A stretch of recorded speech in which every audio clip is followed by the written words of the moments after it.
дар рӯзи президенти ҷумҳурии Тоҷикистон орзуи деринаи бошандагон яке аз маҳаллаҳои калонтарини шаҳри Хоруғ, маҳаллаи Сайфулло Абдуллоев ҷомаи амал пӯшид. Дар ин мавзеъ дар доираи дастури ҳидоятҳои асосгузори сулҳу ваҳдати миллӣ, пешвои миллат президенти ҷумҳурии Тоҷикистон муҳтарам Эмомалӣ Раҳмон бо ташаббуси бевоситаи президенти Федератсияи футболи Тоҷикистон, раиси шаҳри Душанбе муҳтарам Рустами Эмомалӣ майдончаи варзишии ҳозирзамон сохта мавриди истифода қарор гирифт. дар маркази маъмурии вилояти мухтори кӯҳистони Бадахшон шаҳри Хоруғ бо ташаббуси бевоситаи президенти Федератсияи футболи ҷумҳурии Тоҷикистон муҳтарам Рустами Эмомалӣ барои рушди соҳаи варзиш, ҷалби ҷавонони шаҳри Хоруғ ба тарзи ҳаёти солим ва солимгардонии соҳа, сохтмони майдончаи варзишии муосир оғоз гардида мавриди баҳрабардорӣ қарор дода шуд. Бунёди майдончаи варзишӣ дар маҳаллаи Сайфулло Абдуллоеви шаҳри Хоруғ дар самти оммавӣ гардондани варзиш миёни насли наврас ва ҷалби бештари таваҷҷӯҳи ҷавонони ояндасози шаҳр ба машқу тамринҳо равона карда шудааст. طبق دستور و سپارش‌های اساسگذار صلح و وحدت ملی پیشوای ملت پرزیدنت جمهوری تاجیکستان محترم امامعلی رحمان از جانب فدراسیون فوتبال جمهوری تاجیکستان در فاصله کوتاه وقت باز چندین میدانچه‌های موثر در مقیاس شهر و ولایت بنیاد خواهند گردید. منش مشاهده آن گشتید که دو میدان افتتاح گردید و در آینده نزدیک باز دو میدان دیگه ساخته به استفاده داده می شود و مرحله به مرحله در دیگه شهر و ناحیه‌های بدخشان باستانی نیست چنین میدان‌های زمانوی فوتبال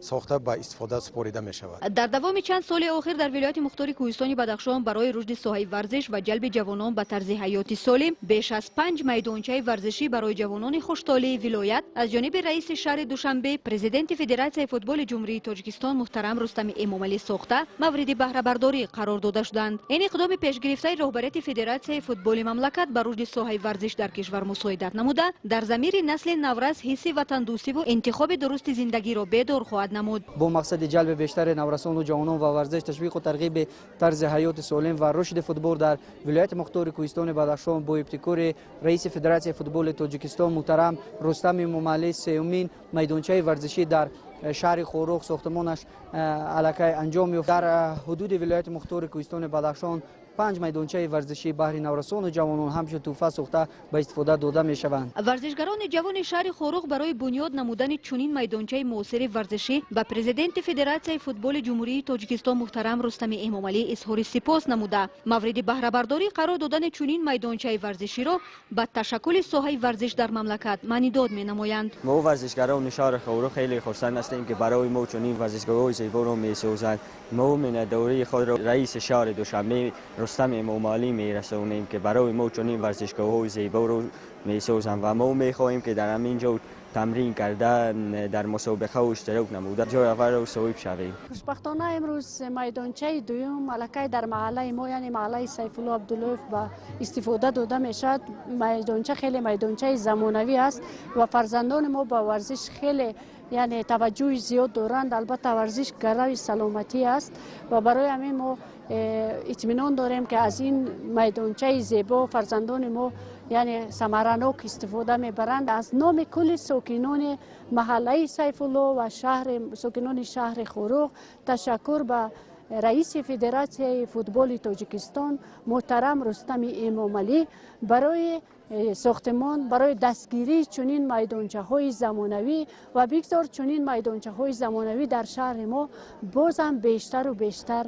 ساخته شوند. در مراسم افتتاح میدانچه ورزشی رئیس ولایت مختار کوهستان بدخشان یادگار فیضف، نایب پرزیدنت فدراسیون فوتبال جمهوری تاجیکستان علیشیر اورونف و دیگر مهمانان شرکت ورزیدند. رئیس ولایت مختار کوهستان بدخشان یادگار فیضف منتداری صمیمانه مقامات اجرایی حکومت دولتی ولایت مختار کوهستان بدخشان و خلق شرفمند شهری خوروغ را به اساسگذار صلح و وحدت ملی پیشوای ملت پرزیدنت جمهوری تاجیکستان محترم امامعلی رحمان و رئیس شهر دوشنبه رستم امامعلی برای اقدام سازنده و بنیادکارانه در مقیاس ولایت مختار کوهستان بدخشان ابراز نمود. زیرا محض با دستور و سپارش‌های پیشوای معظم ملت محترم امامعلی رحمان ساختمان میدانچه‌های ورزشی در حدود ولایت آغاز گردیدند. تاکید شد که طبق نقشه پرزیدنت فدراسیون فوتبال جمهوری تاجیکستان محترم رستم امامعلی در آینده نزدیک در شهر خوروغ باز چندین میدانچه‌های ورزشی ساخته مورد بهره برداری قرار داده خواهند شد. در این روز به تیم فوتبالبازان شهر خوروغ از جانب فدراسیون فوتبال جمهوری تاجیکستان لباس مخصوص ورزشی و دیگر تحفه‌ها تقدیم کرده شد. بعد برآمد نماینده فدراسیون فوتبال جمهوری تاجیکستان در میدانچه ورزشی بازی رفیقانه بین فوتبالبازان شهر خوروغ برگزار گردیده عکس خاطره‌ای گرفته شد.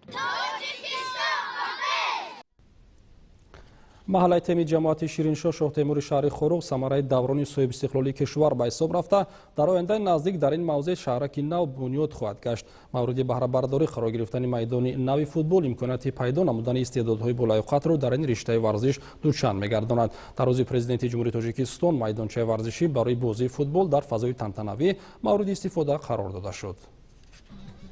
бо супориши бевоситаи асосгузори сулҳу ваҳдати миллӣ пешвои миллат президенти ҷумҳурии тоҷикистон муҳтарам эмомалӣ раҳмон ба соҳаи варзиш диққати махсус равона гардида бо дастгирии президенти федератсияи футбол рустами эмомалӣ дар ҳудуди кишвар чандин майдончаҳои варзишӣ бунёд гардида мавриди истифодабарӣ қарор дода шуданд.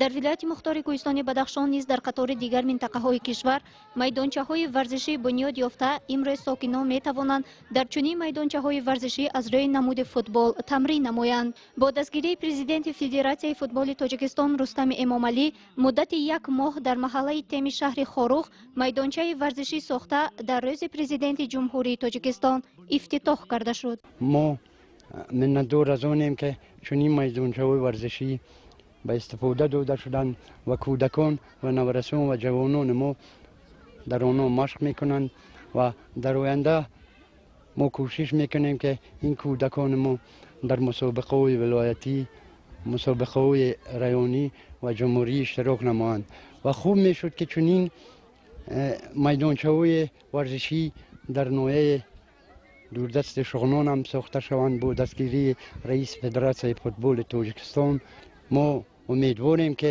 чунин майдончаҳо ки дар он ҷо ҳам сохта шаванд ва кӯдакон наврасони мо машқ карда дар мусобиқаи вилоятӣ, шаҳрӣ ва ҷумҳурӣ иштирок намуда парчамбардори ватан бошанд. бунёди чунин майдончаҳои варзишӣ ба оммавигардонии варзиш ва ташвиқи тарзи ҳаёти солим дар байни наврасону ҷавонон мусоидат менамояд.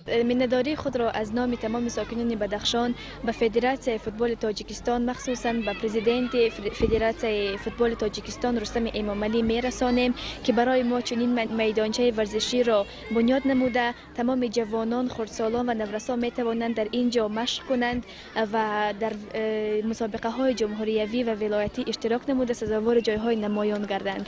иқдоми пешгирифтаи ҳукумати ҷумҳурии тоҷикистон ва мақомоти иҷроияи ҳокимияти давлатии вилоят мавриди бунёду сохтмони майдончаҳои варзишӣ дар беҳбуд бахшидан ба вазъи иҷтимоии мардум нақши муассир хоҳад гузошт. сокинони шаҳри хоруғ аз ин иқдоми пешвои миллат муҳтарам эмомалӣ раҳмон ва президенти федератсияи футболи тоҷикистон рустами эмомалӣ изҳори сипос намуданд. боиси хурсандӣ аст ки бо ташаббуси федератсияи футболи ҷумҳурии тоҷикистон муҳтарам рустами эмомалӣ дар саросари ҷумҳурии тоҷикистон чунин майдончаҳои варзишӣ сохта ба истифода дода истодаем. имрӯзҳо мо дар маҳаллаи теми шаҳри хоруғ қарор дорем ки чунин майдончаи варзишии зебо ба истифода дода шуда истодааст. ин барои кишвари азизамон бо зебогии дучандеро зам карда истодааст. ман аз номи сокинони ҷамоати шаҳраки шириншоҳ шотемур миннатдории худро барои федератсияи футболи ҷумҳурии тоҷикистон мерасонам ки барои наврасони мо чунин майдончаи зебоеро мавриди истифода қарор додааст ки наврасони мо метавонанд дар ин майдонча тамрин намоянд ва дар мусобиқаҳои ҷумҳуриявӣ ширкат варзида сазовори ҷойҳои намоён гарданд. раиси вилояти мухтори кӯҳистони бадахшон ёдгор файзов, ноиби президенти федератсияи футболи тоҷикистон алишер урунов аз корҳои анҷомдодашудаи майдончаи варзишӣ дидан намуда онро дар як фазои тантанавӣ мавриди истифодабарӣ қарор доданд. раиси вилояти мухтори кӯҳистони бадахшон ёдгор файзов иштирокчиёнро ба муносибати кушодашавии майдончаи варзишӣ ки ба рӯзи президенти ҷумҳурии тоҷикистон рост омад табрик намуда қайд кард ки маҳз талошҳои шабонарӯзии пешвои миллат аст ки тоҷикистон сол то сол ободу зебо шуда истодааст. зикр намуд ки бо дастгирии бевоситаи пешвои миллат муҳтарам эмомалӣ раҳмон, президенти федератсияи футболи тоҷикистон рустами эмомалӣ ва шарикони рушд имрӯз дар вилояти мухтори кӯҳистони бадахшон чандин майдончаҳои варзишӣ сохта мавриди истифода қарор дода шудаанд. футбол на танҳо бозии варзишӣ балки муаррифгари миллат буда ҷавонон ва варзишгарон метавонанд бо истифода аз чунин майдончаҳои варзишӣ парчамбардори миллат шаванд.